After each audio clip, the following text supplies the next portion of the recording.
아멘. 오늘의 말씀은 황폐한 곳에서 드리는 찬송이라는 말씀으로 오늘의 새벽의 말씀을 열도록 하겠습니다. 지난주에 이어 서기관들과 바리새인들을 향한 예수님의 경고의 말씀은 오늘 본문에서도 이어집니다. 예수님께서 이들에게 7번의 경고를 하십니다. 화 있을 진저로 시작된 이 경고는 사실상 그들을 향한 저주의 말씀입니다. 믿는 자들에게는 산상수훈의 팔복에서 복이 있나니라고 축복의 표현을 하지만 바리새인들은 화 있을 자라고 표현하십니다. 예수님의 제자들과 이 바리새인들을 대하는 예수님의 태도는 극과 극입니다. 예수님을 따르는 자는 결코 바리새인의 신앙의 모습을 따르면 안 됩니다. 그 이유는 예수님이 이들을 향해 강한 저주를 내리셨기 때문입니다. 바리새인들의 모습에서 경계해야 할 모습은 이렇습니다. 본질보다 거칠애를 치중합니다. 성전보다 성전의 그물, 제단보다 제단 위의 제물을 더 중히 여깁니다.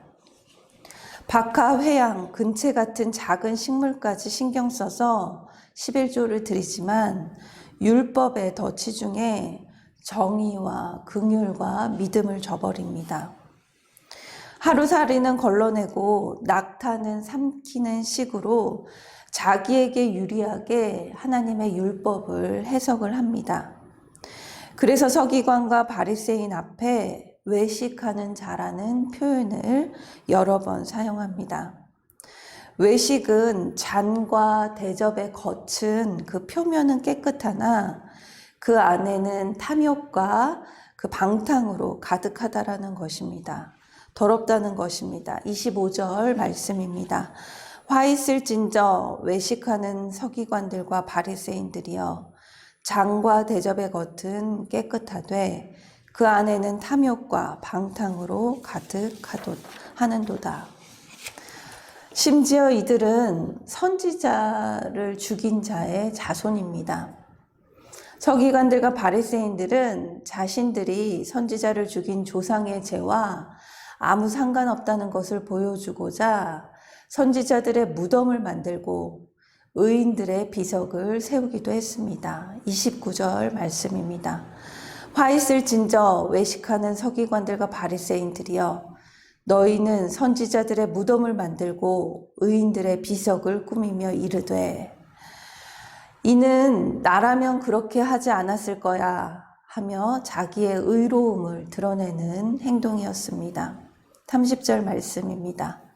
만일 우리가 조상 때에 있었더라면 우리는 그들이 선지자의 피를 흘리는데 참여하지 아니하였으리라 하니.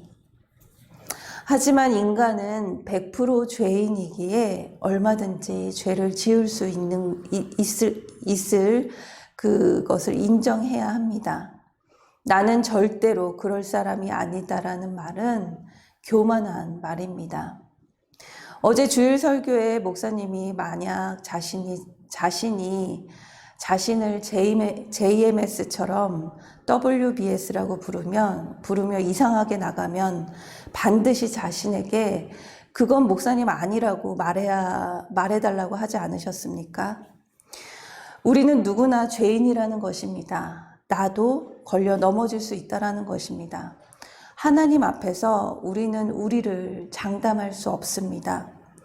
자신의 더러움을 모르고 계속 겉만 꾸민다면 자기가 조상보다 더 악한 죄인임을 증명하는 셈이고 결국 그로 인해 하나님의 지옥의 심판을 피할 수 없습니다. 33절, 34절 말씀입니다. 뱀들아, 독사의 새끼들아, 너희가 어떻게 지옥의 판결을 피하겠느냐? 그러므로 내가 너희에게 선지자들과 지혜 있는 자들과 서기관들을 보내매 너희가 그 중에서 더러는 죽이거나 십자가에 못 박고 그 중에 더러는 너희 회당에서 채찍질하고 이 동네에서 저 동네로 따라다니며 박해하리라. 본인들은 자신의 조상처럼 선지자들을 죽이고 또 모함하는 행동을 하지 않을 거라고 장담하지만 예수님은 이들 또한 자신들의 조상들처럼 예수님이 보낸 제자들을 죽이거나 십자가에 못 박고 그 중에 더러는 회당에서 채찍질한다고 하십니다. 이는 예언적인 말씀입니다. 앞으로 일어나게 될 일들을 말씀하신 겁니다. 그렇기에 이 제자들에 대한 박해에서도 이 임박한 심판을 우리는 볼 수가 있습니다. 함께 묵상하길 원합니다. 나는 다른 사람의 죄를 보면서 나는 상관없다고, 나에게는 해당이 없다고 정죄하거나 판단하는 것은 무엇입니까? 저와 여러분이 이 새벽에 우리의 모든 문제 앞에서 나는 100% 죄인임을 인정하는 기도가 넘치길 기도합니다. 현재 내가 있는 곳은 주님께서 파송하신 곳입니다. 가정과 일터, 내가 속한 모든 자리에서 비록 힘들고 또 고난 가운데 죽을 것 같아도 내가 순종하는 것을 주님께서는 다 알아주십니다. 예수님은 의인 아벨부터 요아스 왕에게 직언을 하다가 돌에 맞아 죽은 사가랴까지 순교자의 피가 불법 있는 자에게 돌아간다고 말씀하십니다.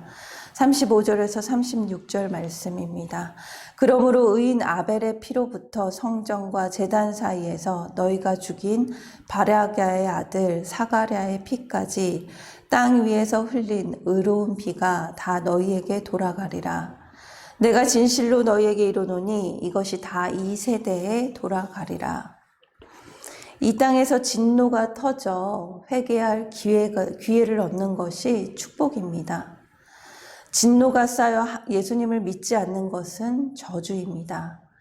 그래서 주님이 화려하지만 진노가 쌓인 예루살렘의 성을 보시며 오히려 탄식하시는 것입니다. 37절 말씀입니다. 예루살렘아 예루살렘아 선지자들을 죽이고 내게 파송된 자들을 돌로 치는 자여 암탉이 그 새끼를 날개 아래 모음같이 내가 내 자녀를 모으려 한 일이 몇 번이더냐. 그러나 너희가 원하지 아니하였도다. 함께 묵상하길 원합니다. 주님이 보내신 나의 선교지는 어디입니까? 예수님을 믿지 않는 내 가정, 내 자녀를 보며 탄식합니까? 아니면 외면합니까?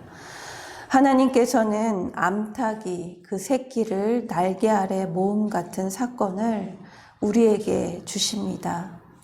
그 사건을 말씀을 통해 깨달아 알길 원합니다.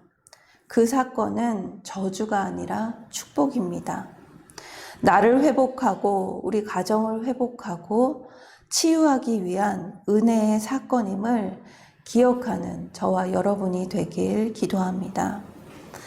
주님의 형벌은 저주가 아닌 사랑의 표현입니다.